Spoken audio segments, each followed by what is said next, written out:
शेष ओभर जितिला एलएसजी एकुटिया जिताइले मुकुल चौधरी। एलएसजी द्वितीय विजय सह दल पॉइंट टेबल 5 नंबर रही बेले केकेआर लगातार 3टी मैच हारी नंबर 9 रे रही। एलएसजी बनाम केकेआर मैच रो सारांश जानिबा पूर्वरु भिडियोटी को गोटे लाइक करिबा सह चैनल को सब्सक्राइब करने को जमा भूलिबेनी। आईपीएल 2026 15तम मैच एलएसजी बनाम केकेआर मध्य खेला जाइथिला। ए मैच टी कलिकतार इडेन गार्डन रे अनुष्ठित होइथिला, जेउथरे एलएसजी अधिनायक ऋषभ पंत टॉस जीति प्रथमे बॉलिंग करिबार निष्पत्ति नेइथिले। तेबे अधिनायक अजिंक्य रहाणे एवं फिन एलेन केकेआर तरफ ओपनिंग करथिले। केकेआर प्रथम विकेट पड़िथिला द्वितीय ओभर रे, जेउथरे फिन एलेन निज विकेट हराइथिले मात्र 9 रन करी तांको LSG pacer Prince Yadav out करथिले। नंबर 3 रे अंक्रिश रघुवंशी जोग देइथिले अजिंक्य रहाणे को। पावर प्ले रे केकेआर दल 56 स्कोर करथिला। रघुवंशी एवं रहाणे को 52 बॉल 84 रन बड़ पार्टनरशिप गढ़ी उठिथिला। 11 ओभर अजिंक्य रहाणे विकेट नहीं mystery spinner Digvesh Rathi.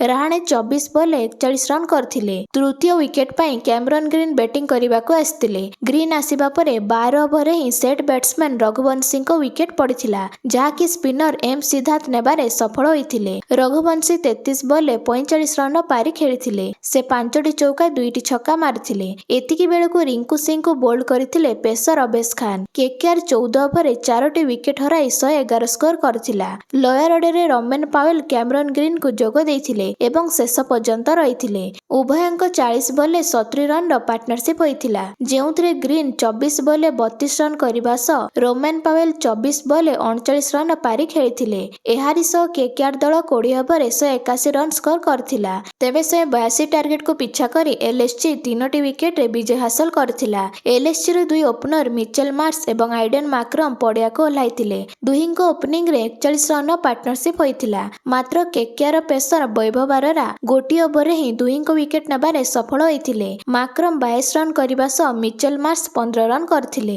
LSG power play रे 56 रन करथिला। अन्यपटे नंबर 3 रे ऋषभ पंत बैटिंग करने को आसी पेसर कैमरन ग्रीन का हाथरू आउट होइथिले। तेबे मिडिल ऑर्डर रे इंपैक्ट प्लेयर आयुष बड़नी एवं निकोलस पुरान बैटिंग जारी रखिथिले। निकोलस पुरान 14 रन आउट होइथिले पेसर कार्तिक त्यागी हाथरू। दलर स्कोर 13 ओभर 100 रन अतिक्रम करथिला। तेबे पंचम विकेट पाई अब्दुल समाद पड़िया को ओह्लाइथिले, किंतु स्पिनर अनुकूल राय तांको बोल्ड करथिले। लोअर ऑर्डर रे मुकुल चौधरी बॉलिंग को जोग देइथिले। 15 ओभर एलएसजी को बड़ झटका लागिथिला, कारण सेट बैटर आयुष बड़नी को आउट करिबारे सफल होइथिले स्पिनर अनुकूल राय। बड़नी 34 बॉल 54 रन पारी खेलिथिले। से 7टी चौका मारिबा सह 2टी छक्का मारिथिले। तेबे आयुष बड़नी आउट हेबा परे दलर पराजय निश्चित होई जाइथिला। दल 16 ओभर 7टी विकेट हराई 128 रन करथिला, किंतु शेषरे एलएसजी रो एकुटिया बैटर मुकुल चौधरी दमदार बैटिंग करी मैच टिको जिताइथिले। से 27 बॉल 54 रन धुआंधार पारी खेलिथिले,